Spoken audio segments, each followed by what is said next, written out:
चलो बाबू देखो, ध्यान दो। कह रहा है कि एक वृत्त के, लड़का ध्यान दो, समझो, ध्यान दो। कह रहा है कि एक वृत्त के चतुर्थांश का क्षेत्रफल ज्ञात कीजिए जिसकी परिधि 22 सेंटीमीटर है।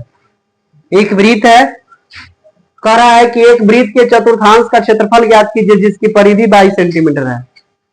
एक वृत्त है, इसका चतुर्थांश का क्षेत्रफल निकालना। चतुर्थांश का मतलब क्या होता है? पूरा वृत्त के चौथा भाग, पूरा वृत्त के चौथा भाग, ठीक है। तो वृत्त का परिधि दिया हुआ है, क्या दिया हुआ है?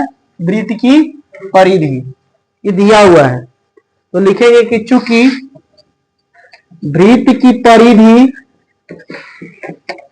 बराबर 22 सेंटीमीटर, परिधि कहो, परिमाप कहो, परिमिति कहो, इंग्लिश में सरकमफ्रेंस कहो, सब बराबर होता है, सब एक ही होता है, ठीक है।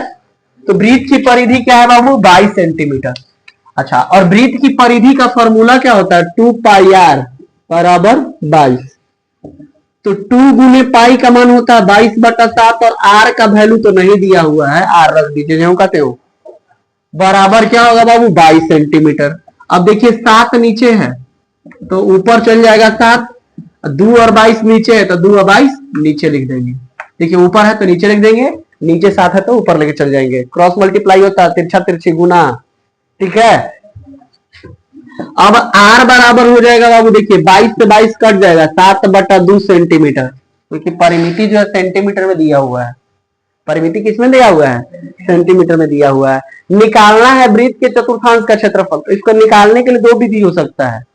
एक तो आप थीटा करके बना सकते हैं, जैसे देखिए यहाँ पे वृत्त है तो सेंटर पे 360 डिग्री का कोण बनता है।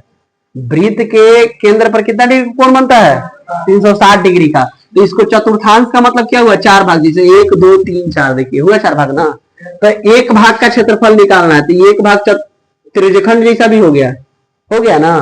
तो थीटा बटा 360 गुने पाई आर स्क्वायर करके ये बना सकते हैं, ठीक है। और नहीं तो फिर आसान मेथड क्या चीज लगाएंगे कि चूंकि वृत्त के चतुर्थांश का क्षेत्रफल बराबर 1/4 पाई आर स्क्वायर, यानी पाई आर स्क्वायर टोटल वृत्त का क्षेत्रफल हो जाएगा।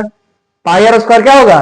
टोटल वृत्त का क्षेत्रफल, और चतुर्थांश 4 से भागा दे देंगे, 4 से भागा दे देंगे तो हो जाएगा क्या बाबू? 1/4 गुने 22/7 गुने आर स्क्वायर का रहा था 7/2 के होल स्क्वायर ना। 1/4 गुने 22/7 गुने 7/2 गुने 7/2, 7 से 7 खत्म, 11 गुनी 22 खत्म, तो 61 से 77/4 गुनी 8 सेंटीमीटर स्क्वायर आंसर हो जाएगा इसका।